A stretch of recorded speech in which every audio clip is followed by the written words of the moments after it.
Thank you, Ian, for inviting me and the Commission for making it possible to be here and to be travelling throughout New Zealand and catching up with some old friends and meeting lots of new friends at the same time. I do bring greetings from the International Society for Quality in Healthcare, ISQA. We are having a big seminar in Tokyo in just 3 weeks' time, and hope some of you will be going to that meeting. It is an organisation which is committed to the networking of safety and quality professionals around the world. We have a number of different programs at our meetings. We have about 8 or 10 themes. We do a lot of work on accreditation and making sure that organisations that assess hospital function are capable of doing that. We also do a lot of education programs, and we are developing an international masters. We have a fellowship program which people can do online. It's quite a serious program. Its credentials are quite meaningful, and it takes about 3 years for people to get through the process, which you can do pretty much all online and attending a few meetings from time to time around the world. And that experience has taught me that we really all deal with the same issues wherever we happen to go. And the issue of safety and quality really is an issue that exercises us as leaders in the health system. I hope you're here because you see yourself as being a leader. Because what I want to do first up is to give you a framework around which leadership might have a different impact on the way you construct it. And then I want to give you some examples of leadership. Now, you might think I'm going to talk about medical and surgical leaders. I'm not. Because the minute I do that, you're going to say, well, I either like him or I hate him, I like her or I hate her, or they're different or I'm different. I'm going to take you somewhere outside of health for both the two talks this afternoon. And hopefully we'll do some thinking about the men that we talk about. I'm sorry they're all men this morning for the first session, but that's the way the Navy works. But also see if we can understand how we might change our attitude to leadership for safety and quality. So I'm going to give you some work that comes from Gerald Miller, who did this work quite a few years ago, about 12 years ago in fact, for the FIFA leadership courses in the US. And he said that firstly there is a series of capabilities that we need to have a look at. Now the order might seem strange, but you'll see why I've done it this way deliberately. The first thing is we need to have profound strategy, and most people accept that profound strategy is a good thing to have. They know how they want to go somewhere, okay? But that's not the be-all and end-all. It's like hopping in your car and saying, well, I'm going to drive somewhere and when I get there, I'll know I'm there. So we need to have a purposeful direction, a reason for going where we want to go. And leaders need to have a reason for going where they want their team to go. Because if they don't have that, the behaviours, the way you handle the traffic, for example, becomes meaningless. But once you know where you want to go, you can then set about your behaviours to make sure you get there on time and safely. But most of all, we need to have profound knowledge. We need to understand what it means to do the things that we want our team to do and make sure that they understand the things that they need to know to do the things that we want them to do. Does that sound gobbledygook? It's actually pretty simple. In fact, the real basis starts with knowledge. This is the problem. These are the potential solutions. Here is a strategy to take us in the right direction, which we've determined as a purposeful decision, and we are going to implement that by purposeful behaviours.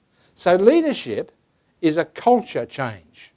And in fact, most of what I'm talking about this afternoon is not about the technicalities of surgery, medicine, nursing, or anything else. It's about how we actually influence other people. And the title of my talk is Provocative Deliberately. Do we talk about power? Do we talk about authority? Or do we talk about influence when we use the word leadership? And I'll leave you to answer that question a little later on this afternoon. But if you've got those 4 capabilities as things that we need to be capable of delivering upon, what sort of dimensions are demanded of a leader? Well, we can just take those capabilities and put them together and build the framework. So if we take purpose or direction and strategy, we actually have constancy of purpose. We want to achieve this outcome for this group of people in a reliable and a safe way. You'd be surprised how often people actually haven't thought about these issues. It might be how we're going to decrease the incidence of VTE. That's the purpose or direction. The strategy is what are we doing to help us get there.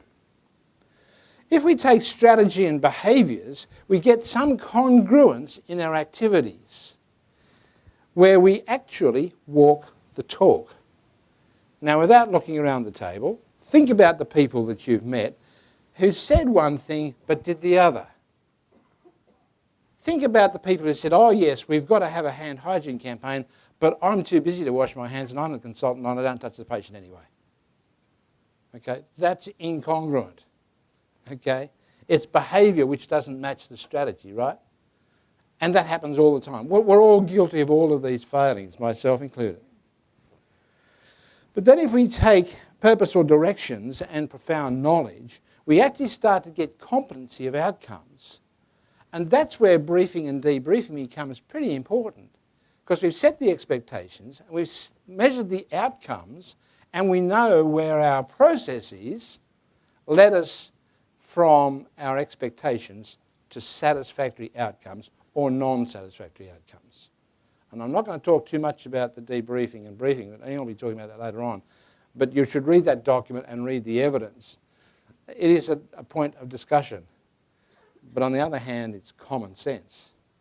And we had some people from the aviation industry yesterday telling us about how it is just plain normal business to brief and to debrief appropriately. But then if we actually take our profound knowledge and our purpose or behaviours, we actually have a thing that we've called compatibility of values.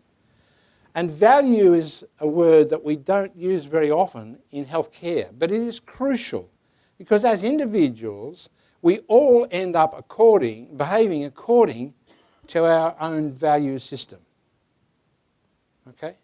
And you know that as well as I do. It might be something in your hobby that you're passionate about. It might be your family that you're passionate about. It might be some type of music that you always want to go, and you make sure that you go to all the right concerts when the visiting people are in town. So our values actually reflect our knowledge and our behaviours. So we now have some dimensions of leadership on top of those capabilities. But we can then, I've condensed this down a little bit, start to have a look at some of the things that make it work as a leader. So in order to get constancy of purpose, the leader needs to create meaning. They need to define clear outcomes. People need to know what's expected of them. They need to address the human impact of change, and we could spend the next 2 weeks talking about human factors. That's what most other industries do. We tack it into an afternoon sometime. And then we have to manage resources. And I understand the problems of resource management. I was the head of department for a long time. But we need to understand that management have other criteria, and they've got to balance the public purse. So we need to understand how to manage resources. As far as congruence of activity is concerned, the leader needs to model the vision. If the leader says that we want to do this, we want to be the best in the world, but then doesn't do anything to improve outcomes or to adopt new technologies or new techniques, then people are going to say that's incongruent. If he's not interested or she's not interested, why should I be? We must again match words and deeds, and you'll see that's a recurring theme throughout the afternoon. But we also need to monitor, measure, or get information that supports the changes that we are making. Got it? I hope you've got it. Because before I turn this slide off, I'm going to actually ask you to make sure you've written down those 4 capabilities and those dimensions, because I want you to score the leaders we're going to talk about very shortly. So while we just talk about compatibility and competencies, just write down those 4 things. Profound knowledge, profound strategy, purposeful direction, and purposeful behaviours. Competency of outcomes means that the leader will understand systems. And I don't just mean the biological systems of our patients and indeed our staff, but also how the interplay between different parts of the health system work. How does the chief financial officer relate to the chief exec? How does the chief operating officer relate to both of those? How do I, as departmental head, relate to the chief financial officer to get information so I understand what the resource implications of new or old technologies might be? And the leader needs to be able to communicate effectively across a whole series of boundaries. And we can draw those if we had time, because it's those boundaries which define the team. The team is the group that sit within the boundaries to achieve the other directions that the leader has set for them. And if we have a look at compatibility of values, I'd like to just challenge you to think about this first dot point. The leader has to promote interdependence over independence. Now, for those of you who, like me, were a surgeon, we thought when we were training that we were going to become in control of our own destiny. Once we became consultants, we realised we weren't. There are demands of patients, there are demands of the team, there are demands on ICU, there are demands in the operating room. And we needed to become dependent upon others to make the whole system work. And the idea of the arrogant surgeon who said, I've done it this way for 25 years, we will not change, has long gone, or hasn't. Interdependence over independence. The leader must also evaluate or review staff performance for two reasons. To identify the champions, the people who can influence change, but also to identify those people who, for whatever reason, are not measuring up to the expected mark. And make sure that those people are supported through their growth as a clinician, as a manager, as a support person. Because if not, that person becomes the weakest link, and the weakest link determines the strength of the change. But above all, the leader has to model the sorts of ethical behaviours he or she expects of their team. Unfortunately, the fact is the leader always models their own behaviour. The question is it really ethical? And we have to think about what that means. So having got that framework, which has taken the dimensions and the capabilities, we can then start to have a look at some of the key things that a leader might have to do. Negotiating and resolving conflict. Negotiating and resolving conflict, not causing conflict. Okay, big difference, isn't there? He also, or she, needs to be able to take a continuous practice improvement model, which is based on usually clinical behaviours, into a clinical system redesign, and better still, the new word which came in long after Miller wrote this paper, is co-design. How does this impact on the patient? Why don't we ask them what they think and how can we do it better? And how does it impact on the community? And what do the experts in the community think that we can do to make it better? Because we actually value the patient's input. And our knowledge and our direction means that we have to work effectively within teams, and those teams work together within the broader team of a hospital. And all that we talk about for today really impacts on the people that you work with every day who happen to be your team. Do they know it? Do you know it? And once again, this concept of interdependence versus independence. The junior person is not subservient. They bring particular skills, particular information, the decisions that we make at a senior level. The silos professionally also bring to bear on the well-being of the patient information that is peculiar to their approach to the patient and which we need to understand. We don't need to be the boss. We do need to be promoting interdependence, team leadership, and shared accountability. And then we can add a whole series of skills, and I'm not going to go through that list of skills. When you get these slides and you're able to have them, as long as you acknowledge where they've come from, you can see some of the skills that go with that framework. So that's the framework for leadership that we're talking about today when we ask the question, is leadership is leadership power, authority, or influence? So I'm going to take you on a seafaring jaunt for the next little while and to try and examine the behaviours of some great men who were ostensibly great leaders. I want you to choose whether or not you thought they were truly great leaders. History suggests they might be. Other writings suggest maybe they weren't so good. Now, I'm not a seafarer. I've been outside the Sydney Heads once on a yacht. It was great fun, but that's not my particular bent. But I love biographies, and I love reading about people, particularly autobiographical material. And it just so happens that the Royal Navy kept incredible records and kept most of the handwritten diaries of their sailors when they came back to London. And you can visit the archives in Greenwich. And with the right research authority, you can get in and you can turn through the original diaries or facsimiles thereof of so many of these great sailors. And that's why we know so much about them.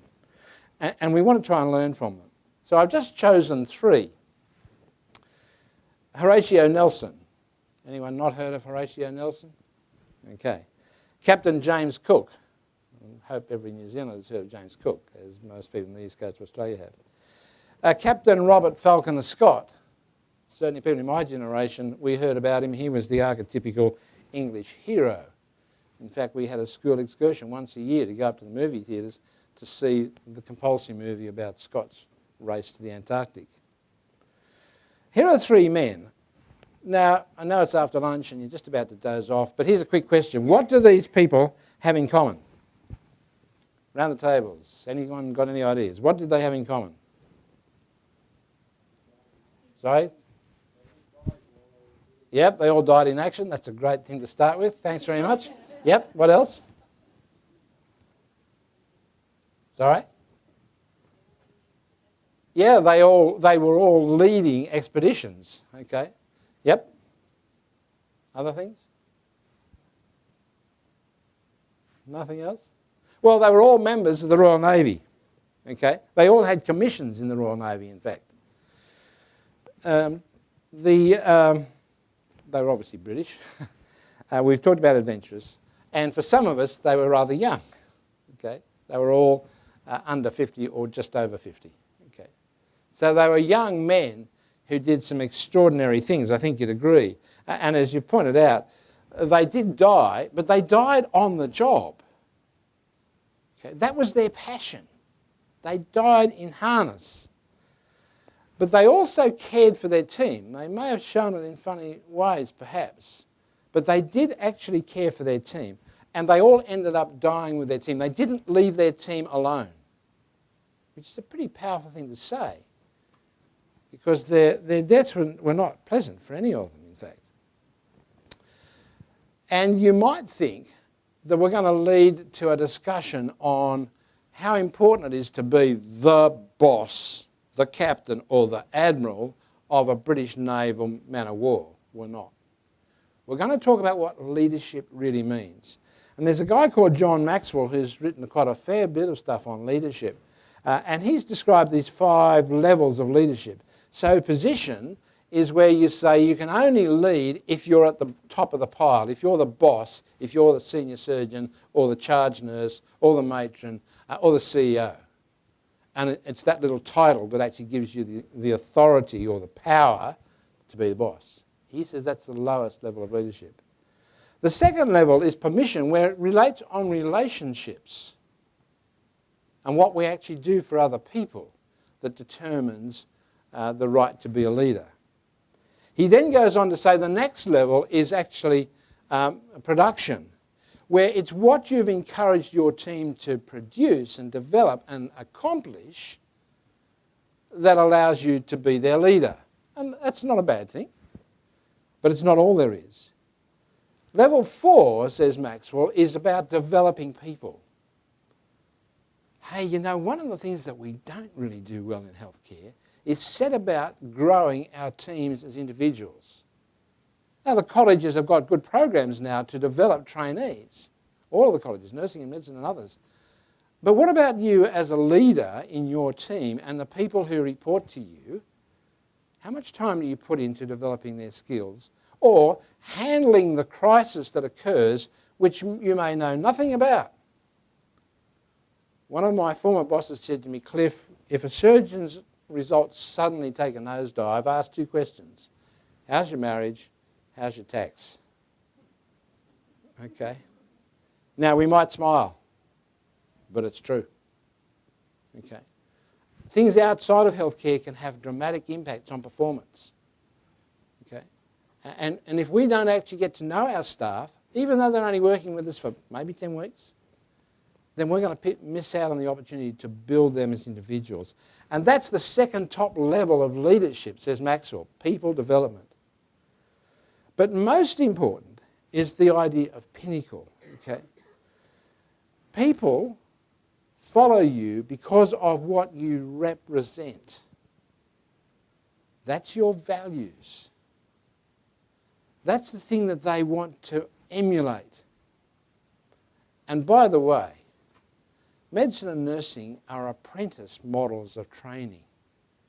And if you talk to young people, they'll pick out a senior person that for some reason they think has got to the top, and they will end up working, talking, living, looking like that person, good or bad.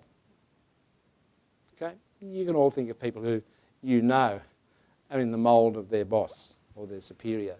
What a shame. They were a good guy till they started to adopt those bad habits. Okay? So leadership is more than just simply having power. Power is a political word.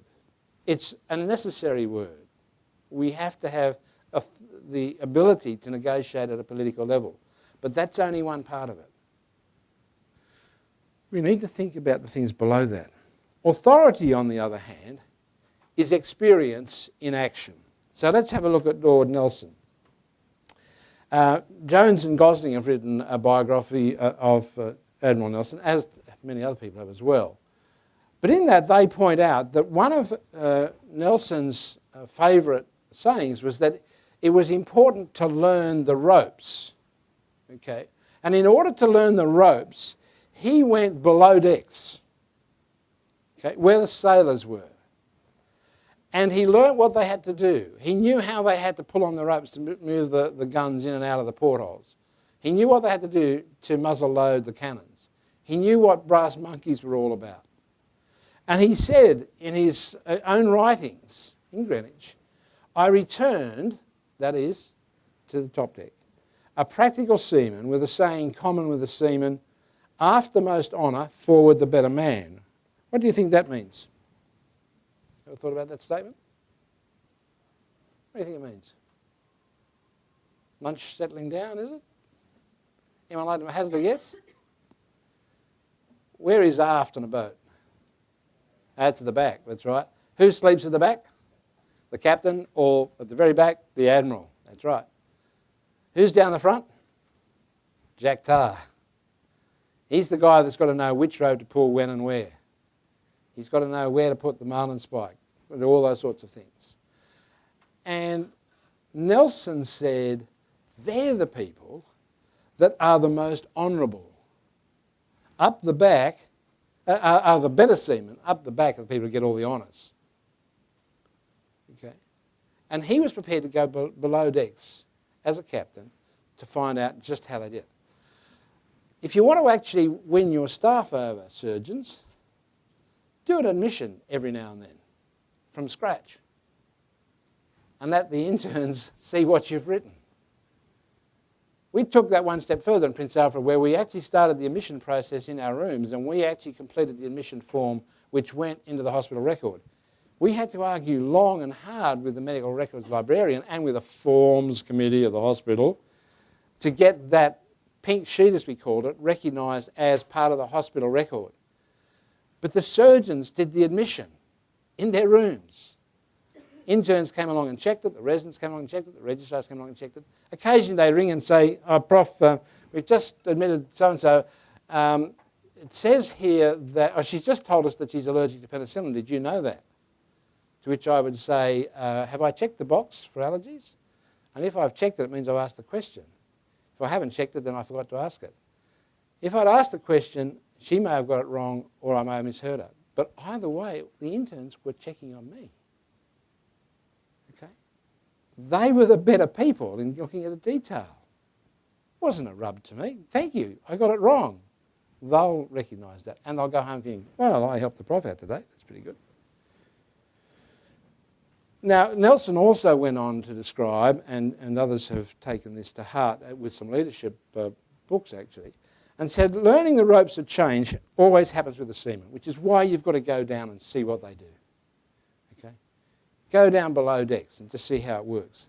Go in at night and see how the residents cope in the ED or in the ICU or in the obstetric suite. That learning always takes place at sea. Okay? And sea's got particular challenges. And the challenges can be overwhelming and external. I can't, I've been on all the 3 boats that these guys sailed in. I haven't sailed on them, but I've been to walk through the decks. Well, not the old Endeavour, the new Endeavour, but the rest are all the original boats. They're small, they're tiny. And they went through 30-foot waves. How they did, I don't know. Overwhelming external pressures. Our staff also suffer overwhelming external pressures. And they can happen quite suddenly and they can come in waves, particularly in EDs and ICUs. But we see them in the operating room.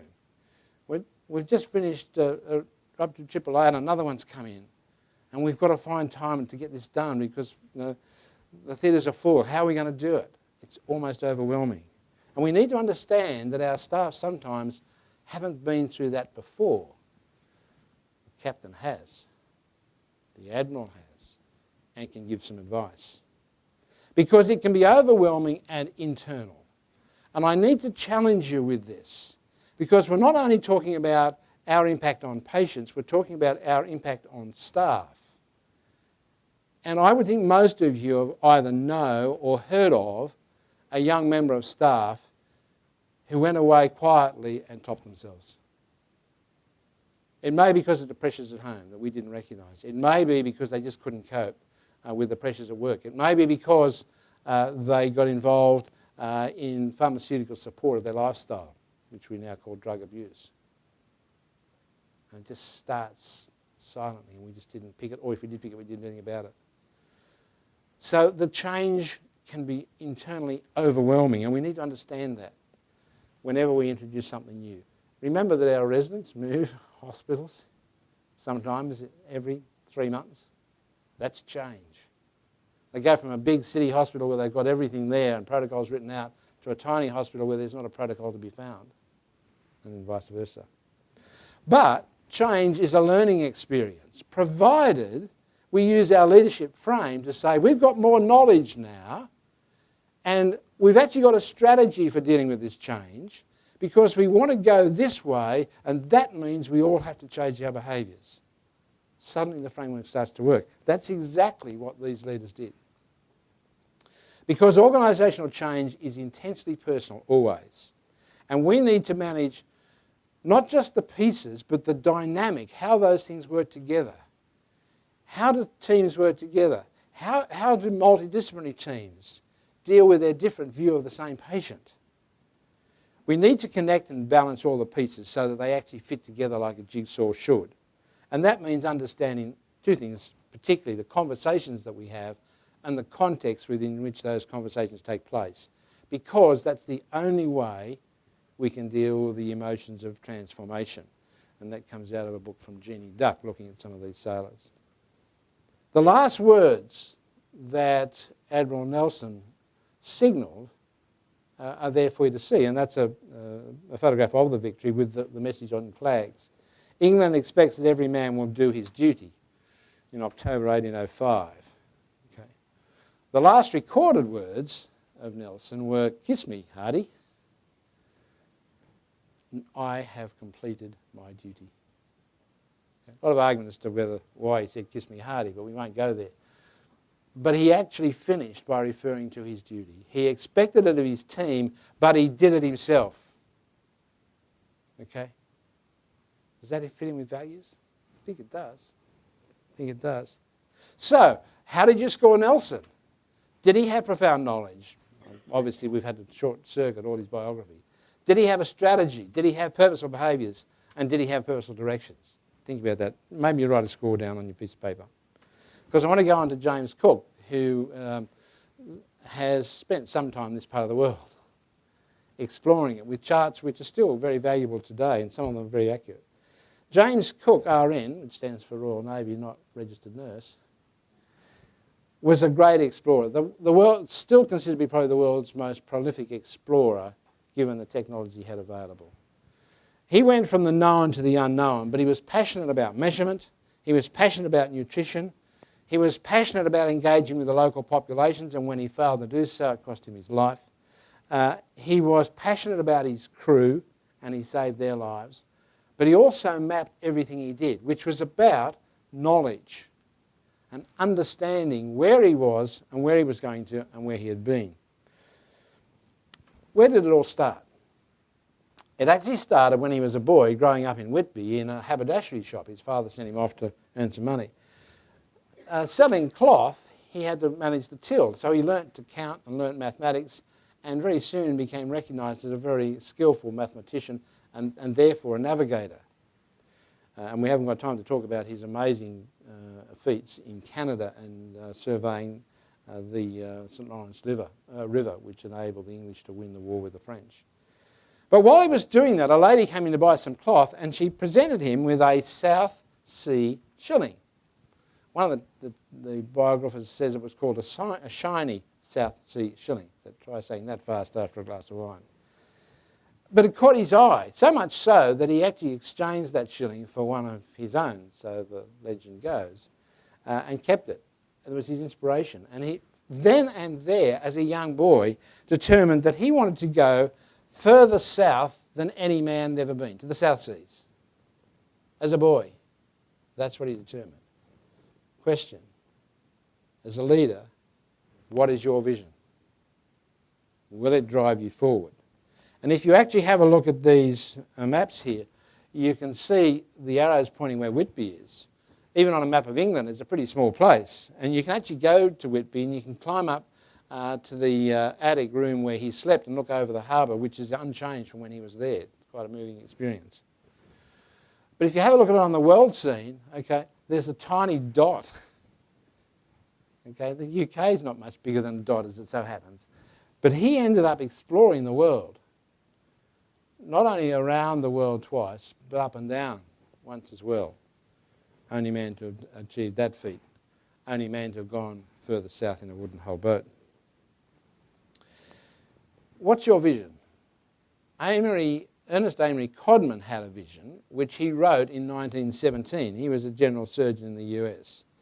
He said, so I'm called eccentric for saying that in public, hospitals, if they wish to be sure of improvement, it's a pretty good vision, must find out what the results are, that's pretty good knowledge, must analyse their results, that's purposeful directions and behaviours, find their strong and weak points, or hang on, let's not talk about the weak points, we don't want to know about those, must compare their results with those of other hospitals. Oh, come on, you've got to be kidding, Cliff. We're not going to go public reporting again, are we? Must welcome publicity not only for their successes but for their errors. Oh, here we go. We're going to go on to this saying sorry bit again. Okay. Such opinions will not be eccentric a few years hence. Codman was a great surgeon. He was the first surgeon to publish his own logbook. We're required to have our logbook. Do we actually go back and read it and tell our patients exactly what the logbook says about the risks of surgery? Codman was wrong. Why was Codman wrong? The last line. Because we still think those views are a bit wacky. But in fact, they are the hallmark of good leadership. Industry goes always on the data that they collect, and they look for the bad things because they're the things they've got to fix. Whether it's aviation, nuclear, rail, transport, mining, logging, you name it. They look for the weak points so they fix them. And they talk about it with their confreres. Now, we can talk about whether you need to do that as a surgeon, individual surgeon, or as a group of surgeons, or as a team. For today, I'm talking about how we function as a team. Does your team know what your results are? If they don't, why should they change what they do? So we do need to talk about it within the team. Cook was also passionate about measurement. One of the things that he did was to explore Tahiti deliberately to find the best place to watch the transit of Venus with a telescope. The spot where he was told to go by the Royal Society was inadequate, and he moved the telescopes to Point Venus, where they watched the transit of Venus. Have a look at a world map and just see how big Tahiti is in the middle of the ocean. It's a tiny, tiny dot. I wonder how they find it in an A380, let alone in a tiny little collier. But he also managed time. And he was one of the people that helped solve the problem of longitude, because he took with him Harrison's chronometer, which was the first reliable portable timepiece that had been invented. And you can see the story of Harrison in the Greenwich Museum if you head up there any time when you're in London. It's quite fascinating to see the amount of effort that went into building a reliable timepiece. We now do it with digital technology in our Apple Watch, don't we? But he actually wanted to know exactly where they were all the time. And he wanted to know where his team was all the time. And he was passionate about it, to the extent that his diaries are fascinating, detailed readings. And his exploration of New Zealand and the east coast of Australia in particular are fascinating. Go away and read one of his biographies. You'll get enthralled, and there are quite a few of them, and you'll find an enthralling story. What do we do about measuring our progress towards our ultimate goal of abolishing VTE, or reducing surgical site infection, or getting rid of pressure ulceration, or preventing falls under care in our hospitals? When we start to measure them, as Peter Pronovost did when he had a look at central line-associated bacteremia, he realised they were a long way short of where they should be. In fact, in the US, it was running at about 7 cases per 1,000 line days. He thought that was crazy, and he set a target of 0. Hey, and guess what? He actually got there. And in Australia, we got there. We've had a few blips. In New Zealand, you've essentially got there with the occasional blips. But those blips are now sentinel events. They're not just things that, oh, well, bad things happen, they just expect that. Because Pronovost had a vision, and we've all picked up on his vision. What's your vision for improving the outcomes of your service? Brief foray into nutrition. Cook was one of the first people to seriously take the advice of the Navy and of the doctors who knew about vitamin C, and ensure that his crew were forced to eat the sauerkraut or lime and lemon marmalade, which I'm told was even worse than the sauerkraut, but also introduced fresh fruit when they discovered breadfruit in the South Pacific for the value and the betterment of his team's health. Cook did not lose a sailor from scurvy. A couple of sailors got it, but he did not lose a single sailor from scurvy. After he died, scurvy went rife through his ship because his successor didn't have the same view of nutrition as Cook did. It's really important to understand that we as leaders are responsible for the nutrition of our staff. Now, just take a bit of a jump with me here. By nutrition, I mean information about how to do the tasks we expect them to do. It keeps them healthy in the performance of their duties. Protocols, policies, guidelines, instructions, aids de memoire, physical aids, rosters that are appropriate to their level of experience. What do we do about that? Because it's a leadership responsibility, and we can improve the difference. Let me take you on a brief foray into my first months as CEO of the Clinical Excellence Commission. 2 patients with meningococcal disease, 1 an hour north of Sydney, 1 an hour south of Sydney, a 19-year-old girl, an 8-year-old boy. They were both admitted during January in the same hospitals. Both hospitals were seaside hospitals with around about 3 times the normal population in the area and a matching increase in ED presentations. Both patients died They probably would have died anyway because they had fulminant disease.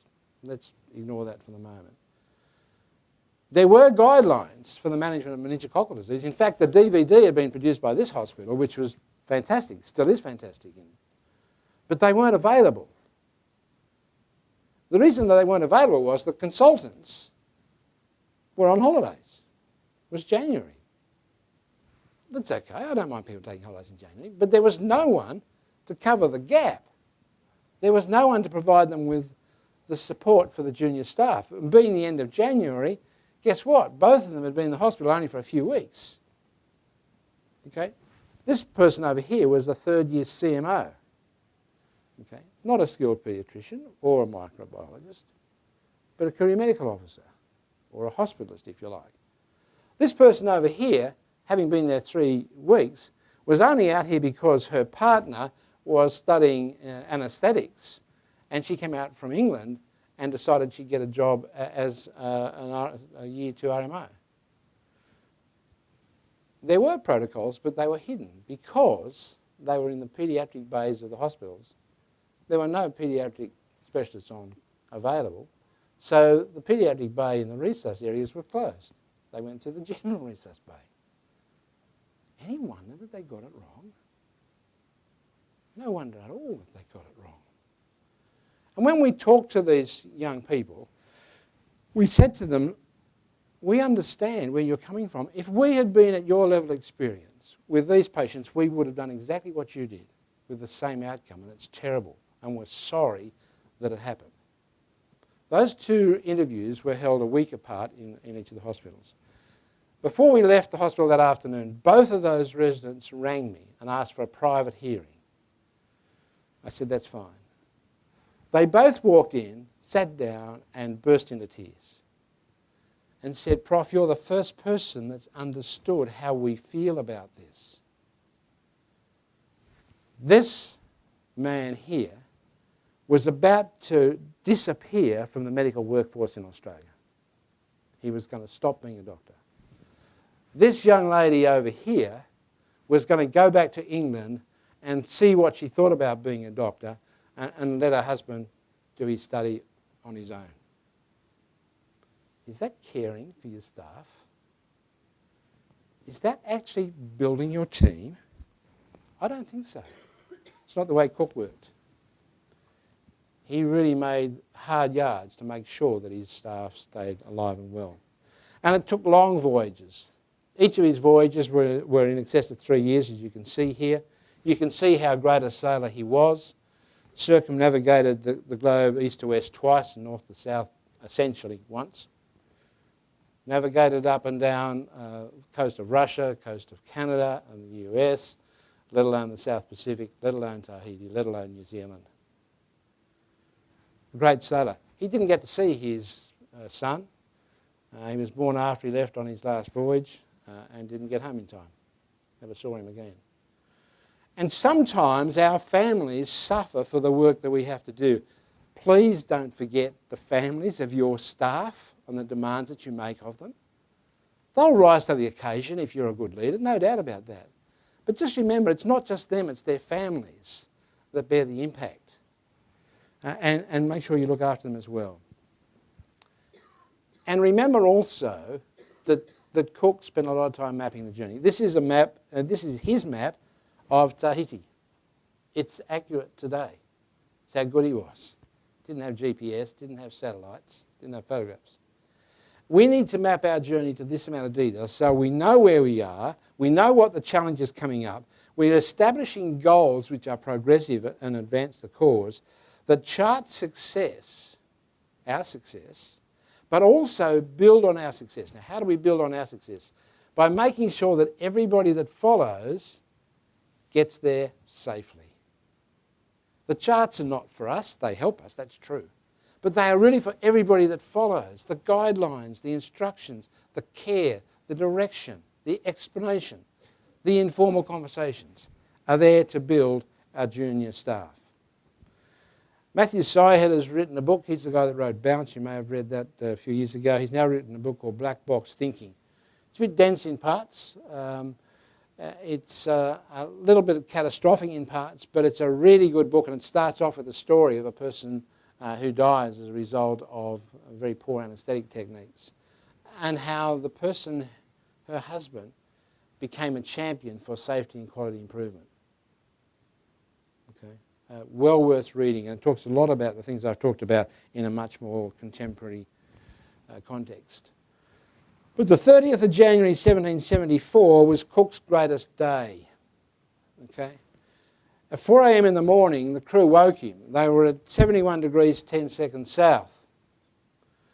And they were surrounded by ice. So Cook got up, got dressed, put his uniform on, as you do when you're a captain in the Royal Navy, and went up on deck, saw the ice and realised that they were potentially a spot of bother. So he said, "Leo, hard down on the helm," which means let's get out of here, and turned around.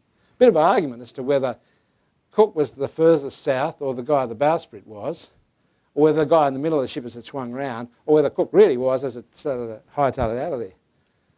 That didn't matter to Cook, because he had gone further south than any man had ever gone before. His team had taken him there. He didn't do it on his own. His team had taken him there. And no one went anywhere near that far south for over 100 years. Incredible story of good leadership. Was it power? Was it authority? Or was it influence? Think about it for a moment. Well, we have a little talk briefly about Robert Falcon and Scott. Robert Falcon and Scott was put up as the hero, as I mentioned earlier on. Okay? But actually, when we've gone back over the story of his diaries, and he wrote copious diaries, and there's a very famous photograph of him sitting in a tent about 3 weeks before he died, with a row upon row of books behind him, his journals. Everything is carefully documented, so we know what the problems were. He decided that they should use mechanical tools to try and get to the South Pole. They didn't last very long at all. They didn't really get past their first base. So then he thought, they previously thought, well, we've got a long way to go and we need to get there fast. We want to explore the use of horses. No one had used horses in the Antarctic before. Okay? There are surgeons that are doing something that no one's ever done before all the time. But if they thought it through very carefully, nothing wrong with innovation. When I look back at my career, innovation has been, I think, one of the hallmarks. But tried, tested, and then applied. But Cook actually sent Oates, of all people, up to Russia and Sweden and other places to find the best horse to cope with the snow and ice. So they got these special ponies. Unfortunately, they weren't the sort of ponies. In fact, no pony was going to cope with the sort of weather and the sort of conditions in the Antarctic. Amundsen, who also had access to the horses, chose dogs, which everybody else chose, because they worked. And he won the race, and Cook did not. So when Oates came back, he actually said, look, I'm not sure these horses are a good idea. I've picked out the best horses. I don't think they're a good idea. But the boss knows best, says Scott, figuratively. We'll use the horses. If the mechanical weaponry doesn't work, let's go to the horses. Is that power? Is it authority? Or is it influence? I'd like to suggest to you that it was the misuse of power. Okay. The authority of a horseman, Oates, should have won the day, but power overruled. There's the rub for us in our teams in healthcare. Because we have a lot of people in all parts of the siloed system who think that the political power is what makes it work. And including, dare I say, in some countries, leaders, the political leaders of the health system, who think they know better than all the clinicians. Thank heavens down here at least we get a chance to talk one-on-one with our politicians. Robert Falcon and Scott did not listen to others. He set his own task. So much so that when he left to make the race to the pole, And when he came back and was running a bit late, the people who were supposed to come out and meet him did not come. They'd made decisions without thinking about the impact on the team. And there was probably about a 7-day period in which Scott could have been saved. But he didn't make it. So he and his whole team perished. So leadership, people, means a couple of things. It means commitment, not necessarily to dying on the job, that really damages the surgical count, but being committed to the outcome, whatever it happens to be, day or night. It means engagement with the staff to understand the different views that people have of the same situation and making sure that we're seeing those different views, hearing them, and responding appropriately to them. And yes, it does mean sacrifice. It is unfortunate that in most health systems around the world, the people that step aside to run safety and quality programs get treated like second-rate citizens. Okay? And the reason is very simple. Everybody thinks that quality and safety is core business. And I've had discussions with fairly senior political figures at home and abroad, and they said, if safety and quality is core business, why do I need to invest any more money in it? Isn't it what the clinicians are supposed to do anyway? Well, Minister, BHP Billington, its core business is digging up mining, mineral ore out of the mines. Are you telling me that we should tell them not to invest in mining? That's ridiculous. You put most of your investment in your best outcomes. And isn't quality and safety our best outcome? Our best outcome for our patient and for our staff? Doesn't that settle down so much of the conflicts that we see? And leadership does mean disappointments. When your team loses a patient, what do? Do you go in as if it were an emergency call, talk to the family yourself, or do you tell the intern to say, I'll tell them I'm terribly sorry, and if they want to make an appointment to see me in the rooms, that's okay? Or do we really think about that poor young person who's never had a death on his or her hands before, doesn't know how to say it? I shared yesterday a story of a chaplain at North Shore. His name was Paul Hanna. He was a Catholic priest. I'm not a Catholic, but we became good friends. Because he was always there dealing with the damage that bad outcomes cause to both the families and to our staff. On one night, I set a record. We had 9 cardiac arrests across the hospital. I was the senior registrar at the time and I was on duty in the hospital. We ran from place to place. The first cardiac arrest was actually in the spinal injuries unit where a man from the Northern Territory had sharpened his fingernail. He was paraplegic, enough to be able to slash his other wrist, and he bled out. We were able to salvage him, and Paul came down and was talking to this guy and administering the last rites and doing all that sort of stuff, and his beeper goes and he says, I've got to go, Cliff, and ran off. I finished the last couple of stitches and my beeper went, and it was a cardiac arrest in the ED. So I raced through the tunnel in North Shore and I got there, and my colleague, Chris Bamback, was pumping on 2 people's chests at the one time, literally. So I took one, he took the other. Both those patients ultimately survived. And there were another 6 cardiac arrests the same night. It was a bad night. But when we went back over to the residence quarters and sat down, Paul walked in. And I said, Paul, you were at the ED, weren't you? He said, yeah, I was. I hadn't even noticed. He said, did they page you before they paged me? He said, yep, they got their priorities right. But he then sat down and talked to us. He talked us through those events, as he did every time there was a bad call in the hospital. He'd come to the resident quarters and make sure the residents were okay. Something we hadn't thought about doing ourselves, but he did. Roll on about 15, maybe even 20 years later, I can't remember now. There was a terrible drive-by shooting in Western Sydney, and a young girl called Tress Binkat got shot by accident. They were aiming for some other guy, whether it was gang wars or not, I don't know. She got shot through the eye and died. Terrible. She was 3 or 4. It hit all the papers, and it was the flavour of the month, the flavour of the week for the rest of that week. The funeral was on the Friday, and on the Friday evening they aired on one of the TV channels a grab with a reporter talking to the mother. How did she feel now that the funeral was over? And she said, it's been the worst week of my life. And I wouldn't have got over it if it wasn't for the parish priest, Paul Hannah. He was a guy whose whole life was devoted to caring for his team, whether it was a hospital team or now out in a local parish in the community somewhere. Hey guys, leadership means that we will be passionate about our team. And when our turn comes to hold our head up high, these are terminal photos of the 3 leaders.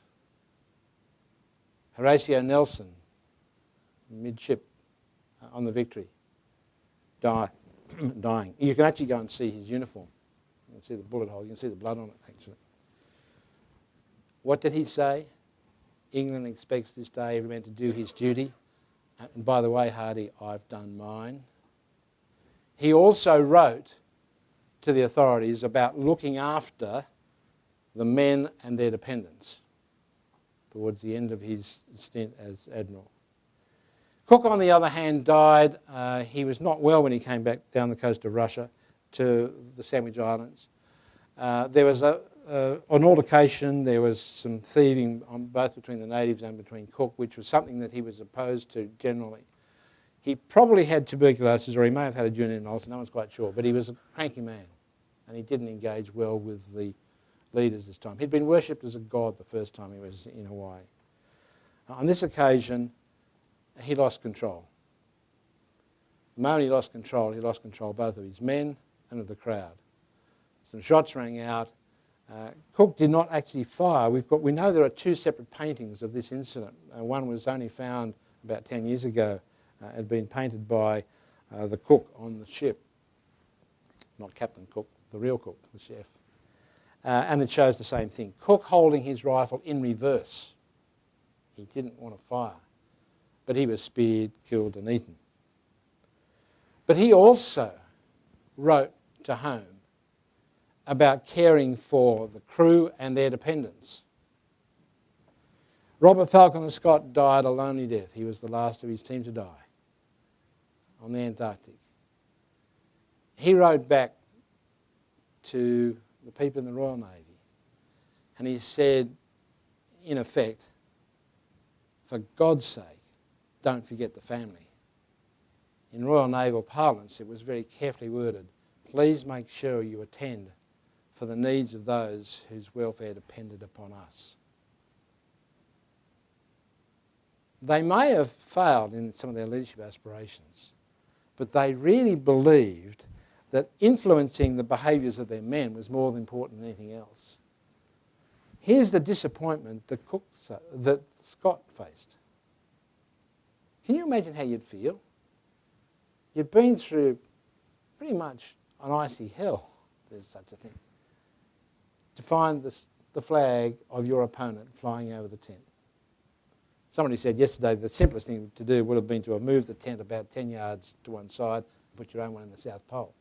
He was an honourable man, he didn't do that. But the disappointment must have been phenomenal. But they set their face to return home, regardless of the cost. And you know the story of Oates and others. So where will you be pictured at the end of your career? I'm not asking you to go and die on the job here. You can enjoy a healthy and long retirement, hopefully, or your hobbies, whatever they happen to be. But will you be seen to be a team player?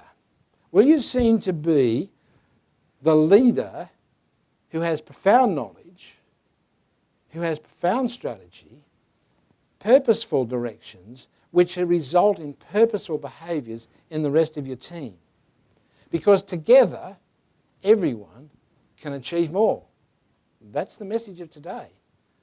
And when we want to change our systems, which are not as healthy as we might like, and you'll see that later on this afternoon, we can actually make a difference by engaging our team.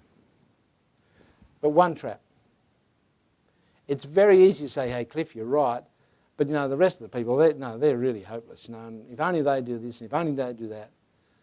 And we become a bit of a woodpecker. And we start to pick on other people. Pick away and pick away and pick away. It's okay to be critical in a healthy way. But to paraphrase Scott rather, for God's sake, don't be the woodpecker below the waterline. Because the only thing that happens then is the ship sinks. Thanks very much.